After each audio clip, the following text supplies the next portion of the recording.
Hey guys, TJ Dorian here. This is my presentation on gifts to staff and students.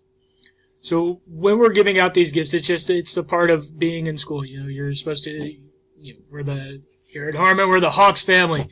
So that's kind of our thing. You get things for your family members. You help recognize them when they do something well.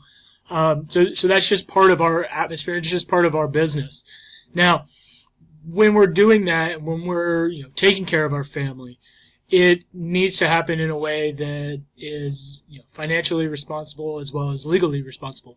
So when we're talking about fundraiser incentives, we're talking about whether it's a hat for selling X amount of dollars of for us as a football coach, football gear. We have fundraisers. That's one of the main ways we do things. And if you sell $50 worth of stuff, you get a pair of socks. $100, you get a pair of socks and a hat, or whatever the case may be.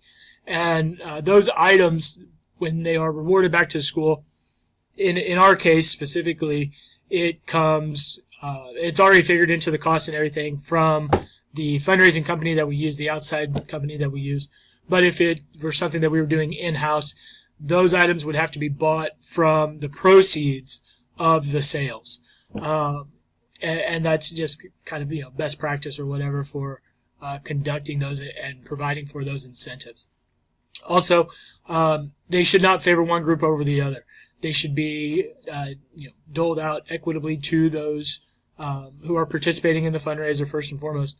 But the text mentions favoring one class over the other. One class is able to receive the incentive for sales or whatever, and another class is not.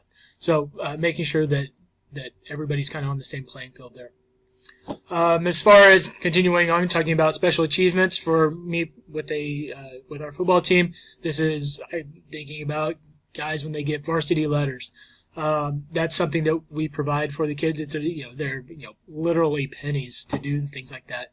But those are things that are coming out of our athletic funds. For us personally, it comes out of our football fund. And it's you're not going to give them $100 gift card for making the state team or whatever. It's nominal value. We're talking a couple bucks at the most, and it's just more of a way to officially recognize somebody than just saying hey, congratulations while you see them in the hallway.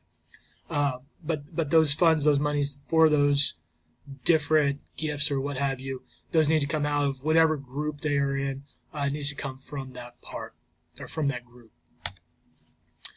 Now, moving on to staff, when we're talking about special occasions, whether it's a baby shower, a wedding shower, things like that, those are going to come at our building. We call it the social committee.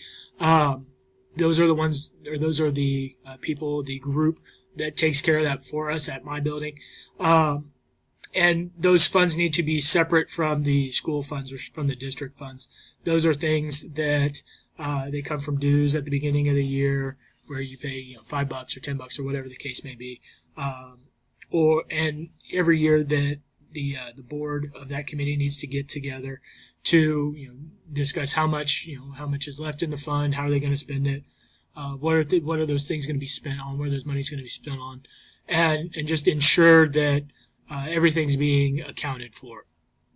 Now, for staff members, in terms of fundraisers, it's the same thing as the kids. You kind of treat everybody the same way there. That when those gifts or those incentives are doled out, that we make sure that the funds for those are coming from whatever fundraiser it was a part of. And then for all staff gifts, when we're giving those out, like at my building, at the beginning of every year we get a staff T-shirt, or at least for the last couple of years that's been a thing. We didn't get one this year due to miscommunications, but it's something that's less than a couple bucks, and it's things that are supposed to be going towards some type of school spirit, school event, things like that. That's kind of what you want to get. You don't want to give everybody a gift card to Starbucks or something like that. That's not necessarily what we're talking about. If that's going to be the case, it needs to be, again, from that social committee or some type of organization, that's outside of the traditional school setting. And in terms of gift cards, they're very much not suggested to be chosen as a gift, or any type of cash value gifts, because they do impact people's W-2s, especially coming up on tax season here. So one of the things, and it's something that we are currently dealing with at my building, unfortunately, is when somebody gets sick, and or just those existential circumstances, that having a benefit for them, whether it's a dinner or a raffle or things like that.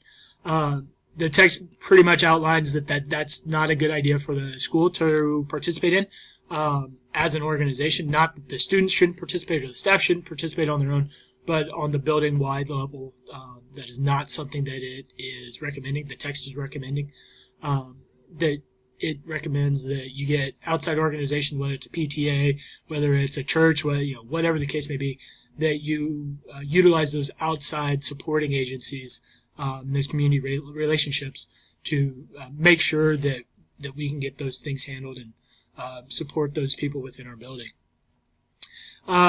Basically, at the end here, our summary, just kind of wrapping things up.